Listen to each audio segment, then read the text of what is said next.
La radio est un art aveugle. Yeah, it's quite cool. Et ensuite, Au début, c'était des déformations, c'était des coupures. il y avait un crocodile qui dormait dans l'herbe. Et ensuite, les bébés sages, ils s'étaient perdus. Énormément, très méchants.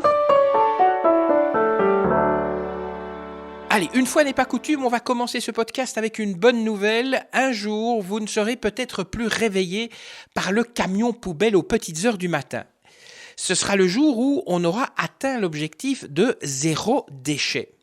Je me suis rendu à Etterbeek il y a quelques semaines pour rencontrer Sylvie Droulant pour qu'elle me parle de son livre « Le zéro déchet sans complexe », un livre paru aux éditions Racine. Bonjour Sylvie Droulant, alors dites-nous un petit peu, le zéro déchet, c'est quoi exactement ? Ah oui, une petite parenthèse, celui qui fait tomber le GSM, ce n'est pas moi. Alors c'est limiter au maximum le fait de générer des déchets, donc c'est de prendre une décision de changer ses modes d'achat pour justement trouver des alternatives où il n'y aura pas d'emballage, où il n'y aura pas de superflu autour. Nous on achète essentiellement en vrac, sans emballage et ça se passe très très bien. Est-ce que c'est bon pour la planète le zéro déchet ? Ah oui, effectivement, parce que c'est vrai que l'emballage, on ne pense pas... Enfin moi, avant d'avoir pris conscience du zéro déchet, je ne me rendais pas compte que tous les jours, quand j'achetais un produit, il y avait une partie de ce produit en fait qui finissait directement à la poubelle, c'est-à-dire l'emballage.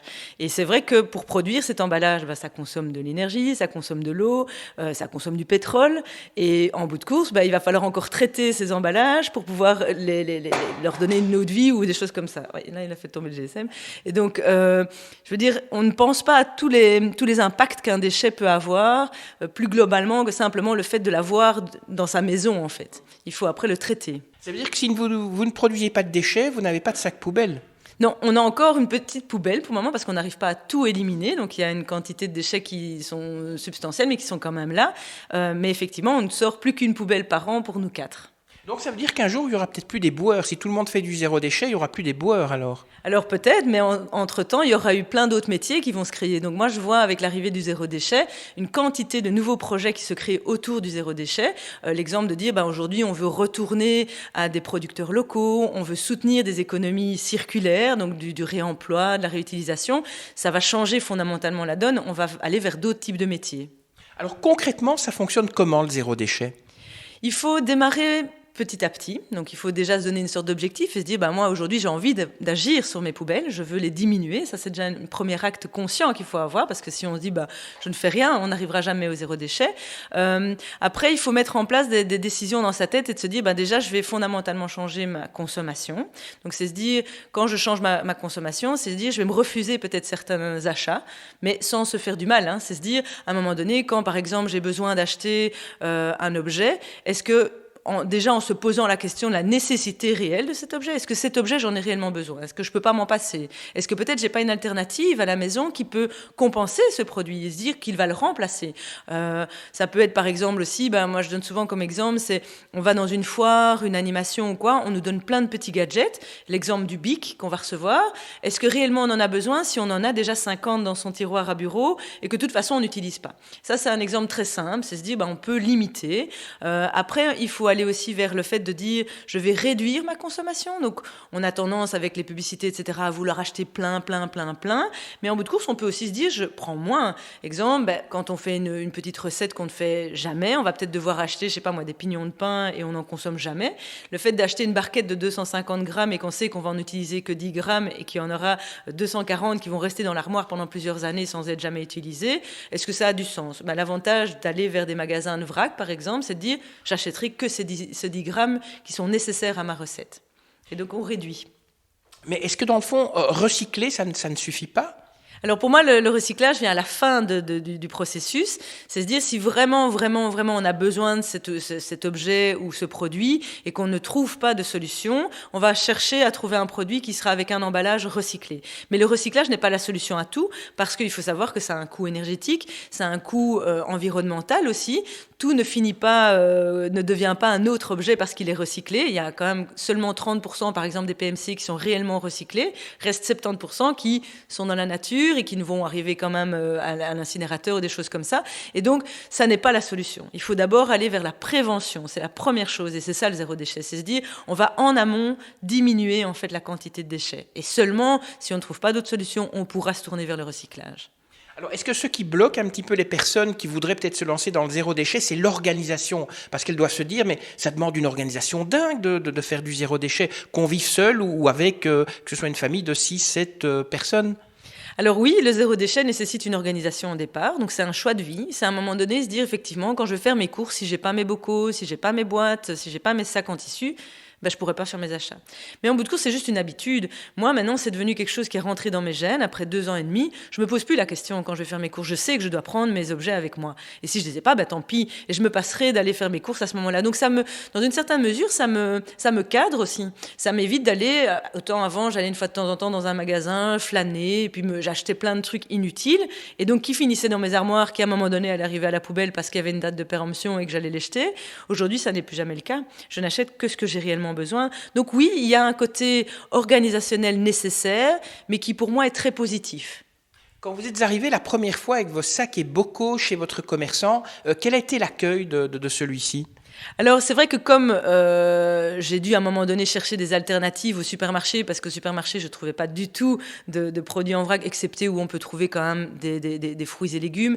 Mais voilà, par exemple, nous on mange bio et souvent ils sont déjà emballés, donc ça n'allait pas non plus. J'ai dû aller plutôt vers des producteurs locaux. Et souvent c'est des gens qui sont déjà plus ouverts à un autre mode de vie. Parce qu'en fait, eux, quand à la fin du mois, ils doivent payer la quantité de feuilles en papier ou en plastique qu'ils ont dû utiliser pour emballer votre viande, pour emballer votre fromage, ils savent combien ça leur coûte. Alors oui, effectivement, vous allez payer en bout de course ces feuilles, mais eux ont conscience de l'impact financier et aussi environnemental qu'il y a derrière ça. Et donc, ils vont vous accueillir assez facilement.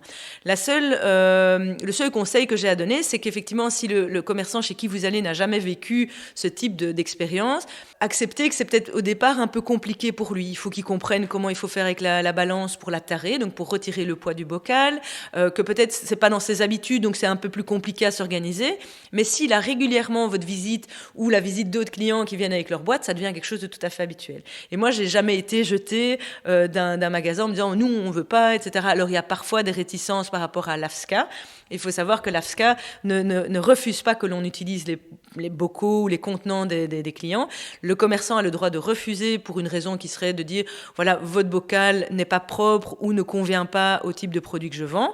Il peut aussi dire moi je ne veux pas aller dans cette dynamique-là, mais c'est pas l'AFSCA qui va lui tomber dessus en disant ah non, on peut pas utiliser les bocaux et les boîtes des clients. Mais donc il faut accepter que le commerçant n'est peut-être pas tout à fait au fait au départ et il faut apprendre, lui expliquer et l'aider à aller vers cette démarche. Donc vous n'avez pas l'AFSCA qui débarque chez vous pour voir que vos bocaux sont par exemple tout à fait stériles ou quelque chose dans ce goût-là, non ? Non, j'ai jamais eu l'AFSCA chez moi, non, effectivement. Et de toute façon, c'est généralement des produits qui sont secs, donc généralement il n'y a pas de risque de contamination. Et moi je nettoie mes bocaux comme je nettoie ma vaisselle, etc. Donc c'est tout à fait la même chose, il n'y a pas de problème au niveau de l'hygiène. Alors, zéro déchet et minimaliste, ça va un petit peu de pair, puisque dans votre livre, vous parlez que vous avez regardé dans votre tiroir de cuisine et vous êtes posé la question de savoir pourquoi est-ce que j'ai 4 cuillères dans le fond. Ah oui, effectivement, le fait d'aller vers le zéro déchet, donc l'aspect réduire, c'est aussi aller jusque dans regarder dans sa maison et qu'est-ce que j'ai en trop et qu'est-ce que je pourrais donner ou donner une seconde vie à certains objets qui traînent dans le grenier ou un peu partout. Et effectivement, moi j'avais pris le constat qu'en ouvrant mes différents tiroirs, mais ça peut être le cas aussi d'une garde-robe, on se rend compte qu'on a en fait 80% des objets que l'on a dans nos armoires qui sont inutilisés. C'est seulement 20% des objets qu'on va réellement utiliser. Et donc on peut faire un travail sur déjà diminuer la quantité de choses et je trouve que ça offre une richesse parce qu'alors on a moins à ranger, on a moins à devoir nettoyer, etc. C'est beaucoup plus simple en fait la vie avec moins de choses. Le zéro déchet, est-ce que c'est seulement pour des achats, vous venez de parler de bio, c'est seulement pour les personnes qui achètent 100% bio ? Non, il y a également la possibilité de faire du zéro déchet sans être bio, mais souvent, comme le zéro déchet vous chamboule clairement dans vos valeurs, ça vous amène aussi vers tous des questionnements profonds par rapport à la qualité du produit, à la provenance du produit, à comment est-ce qu'il a été produit, etc. Et donc c'est vrai que indirectement, on va aller vers des labels bio. Moi, je ne cherche pas le label à tout prix, je cherche plutôt des produits dont je sais la provenance, dont je sais comment le producteur les a choyés, etc. Et donc ça me conforte dans le fait que je soutiens une économie qui a du sens. Est-ce que dans le fond, le zéro déchet, c'est pas plus facile à la campagne qu'en ville, par exemple, puisque c'est vrai que tout le monde n'a pas un coin de jardin pour faire du recyclage ou du compost? Alors, ce qui est assez amusant, c'est que quand je parle avec des gens de la campagne, ils vont me dire c'est plus facile en ville et vice-versa. En réalité, je crois qu'il y a des plus et des moins dans les deux lieux, en fait. Mais tous ces lieux-là s'adaptent assez facilement. C'est vrai que, par exemple, trouver du lait chez un fermier, c'est plus facile à la campagne. On a plus souvent une ferme à côté de chez soi. Mais à Bruxelles, par exemple, on peut trouver des alternatives de lait en bouteilles consignées, par exemple. La fréquence est plus complexe parce que les livraisons ne sont pas tous les jours. Mais voilà, ça c'est possible. Avoir un potager à la campagne est sans doute plus facile qu'en ville. Mais en ville, on trouve des potagers collectifs. Donc, il y a plein de possibilités qui existent. Il faut d'abord un petit peu se renseigner, chercher. Et moi, c'est pour ça qu'il y a 2 ans et demi, quand je me suis lancée dans la démarche avec ma famille vers le zéro déchet, j'ai commencé à chercher. Je me suis rendu compte qu'il y avait peu d'initiatives qui existaient au niveau du zéro déchet. Et j'ai créé le blog. Mais maintenant, en 2 ans et demi de temps, on a vraiment fait un boom. Je crois que le film Demain a aussi créé beaucoup de réflexions auprès des gens, a apporté beaucoup d'optimisme. Et donc, toutes ces initiatives qui existaient mais peu connues deviennent de plus en plus connues. Il y a quand même une question que je voudrais vous poser, c'est concernant nos compagnons à poil, à plumes. Comment fait-on, puisque c'est difficile de trouver de la nourriture en vrac pour les chats. Il y a la litière aussi pour les chats. Comment vous faites puisque vous avez un chat? Alors nous, on a Maki qui est arrivé maintenant il y a 5 mois, mais on avait un autre chat avant au début de notre démarche. Donc c'est vrai qu'il faut pour la litière, soit si vous avez une litière, il y a des litières végétales qui existent, donc des copeaux de bois tout simplement, et donc ça va dans le compost, donc ça c'est assez pratique. Mais sinon le chat peut aussi aller à l'extérieur. Pour la nourriture, nous on trouve, mais depuis tout récemment, des croquettes en vrac. Et puis après, c'est aussi la possibilité, et ça c'est dans toute la démarche zéro déchet, de devenir acteur de ces demandes. C'est-à-dire que moi, quand je ne trouve pas une solution, je vais contacter en fait le producteur qui s'occupe par exemple des croquettes et demander, tiens, mais est-ce que vous avez déjà réfléchi à la solution de pouvoir mettre vos croquettes en vrac quelque part, de pouvoir, proposer votre produit dans des emballages en craft. Et donc, on devient consommateur. On propose, parce que parfois, les producteurs n'ont pas conscience qu'ils peuvent changer les choses et qu'en fait, le consommateur attend autre chose. Et ça, c'est aussi une démarche à avoir. Et donc, pour nos animaux à poil, on peut aussi avoir cette démarche et d'aller poser les questions et de trouver des solutions. Et puis, nous, on offre aussi de la nourriture. On achète, par exemple, du foie de porc, du foie de volaille et on lui cuisine des petits plats maison. Mais ça prend pas beaucoup de temps et on peut même lui donner cru, en fait, au chat. Donc, il n'y a même pas besoin de le cuire. On fait des petites portions individuelles dans le congélateur et on les dégèle, et on lui coupe en petits morceaux et hop, il mange son repas tout simplement. Alors, dans votre livre, Le zéro déchet sans complexe, vous expliquez pourquoi vous avez démarré le zéro déchet. Est-ce que vous donnez aussi des conseils pour dire aux gens comment est-ce qu'il faut démarrer ? Oui, dans le livre, j'explique vraiment les différentes étapes parce qu'il y a, comme je disais au départ, des principes, le refuser, le réduire, le réutiliser, c'est des principes de base qu'il faut ancrer dans ses habitudes et donc se poser les bonnes questions au moment de l'achat. Et donc, c'est vrai qu'au début, ça peut être un peu compliqué.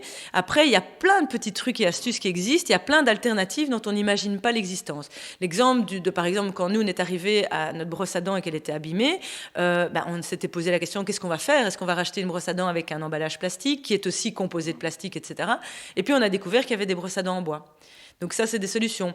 L'aspect, par exemple, de se dire, on arrive à la fin de la bouteille de shampoing, comment est-ce qu'on peut remplacer ça ? Est-ce qu'on peut acheter en vrac le shampoing en vrac, mais on peut aussi acheter un pain de savon. Donc c'est vraiment un bloc de savon qui est utilisé aussi bien pour les cheveux que pour le corps. Donc il y a plein d'alternatives, et ça j'explique dans le livre. Il y a même une liste de plein d'alternatives dont on ne penserait pas que ça existe en fait. Et vous avez un blog, en fait, qui est un peu le complément de ce livre. Ça veut dire qu'il y a toute une communauté autour du zéro déchet. On n'est pas tout seul quand on démarre le zéro déchet ? Non, ça, c'est ça qui est chouette. Moi, quand j'ai démarré, j'étais relativement seule dans cette démarche, en Belgique en tout cas. C'est vrai que la communauté s'est développée, par exemple, au niveau de ma page Facebook, j'ai plus de 9000 personnes qui me suivent régulièrement. Le blog, c'est une quantité de gens qui me disent qu'ils le connaissent. Et donc, c'est vrai il y a maintenant de plus en plus de groupes, même Facebook, qui se créent pour faire des partages, d'échanges. Il y a des ateliers, des lieux où on peut apprendre à faire ses produits d'entretien, où on peut faire ses sacs à vrac, on peut discuter avec d'autres gens pour tiens, comment est-ce que tu fais pour telle ou telle chose. Donc vraiment, la communauté est très active. C'est un sujet qui marche bien, en fait. Parce que je crois que par rapport au terme environnement, ça peut paraître très vague, très large, très inaccessible. Le zéro déchet, lui, est très accessible parce que c'est plein de petites choses que l'on peut faire au quotidien et qui nous apportent directement un résultat. On a bien compris ce qu'est le zéro déchet, mais est-ce que la plupart des ménages ont le temps, justement, à investir pour le zéro déchet, Sylvie Drouland ? Alors c'est vrai que souvent on me dit oui mais tu fais tes produits d'entretien, tu fais tes cookies, tu fais toi-même tes sacs à vrac, etc. Ça prend du temps. Alors oui, c'est vrai que c'est une réalité de vie où moi j'ai un travail, je travaille 4/5e, il y a un 5e temps mais qui n'est pas spécialement destiné au zéro déchet, je ne fais pas que ça, j'ai justement mon projet Zéro Carabistouille qui me prend énormément de temps. C'est surtout faire des choix. On peut trouver des sacs à vrac déjà tout faits dans les magasins, on peut trouver des bocaux facilement, etc. Dès que vous avez votre set de départ, en soi ça ne va pas changer fondamentalement votre organisation. Après, je veux dire, effectivement, il faut faire des choix. Et moi, je ne regarde plus la télé le soir. Parfois, je veux dire, je vais faire des activités qui me donnent plus de sens. Le fait de faire les cookies à mes enfants me donne beaucoup plus d'énergie que de devoir aller au supermarché, acheter des biscuits tout emballés où je n'ai aucune connaissance de ce qu'il y a dedans, etc. Et donc, il y a quelque chose où, oui, ça me prend du temps, mais ce temps que je consacre me donne tellement d'énergie en échange que je ne vais même pas compter mon temps. Et donc c'est ça, il faut trouver cet équilibre-là. Et le zéro déchet a ça comme force. C'est qu'à un moment donné, on se sent tellement utile dans cette démarche, on fait quelque chose de bien, et donc ça nous nourrit. Et donc on ne se pose même plus la question du temps. Ça y est, c'est fini.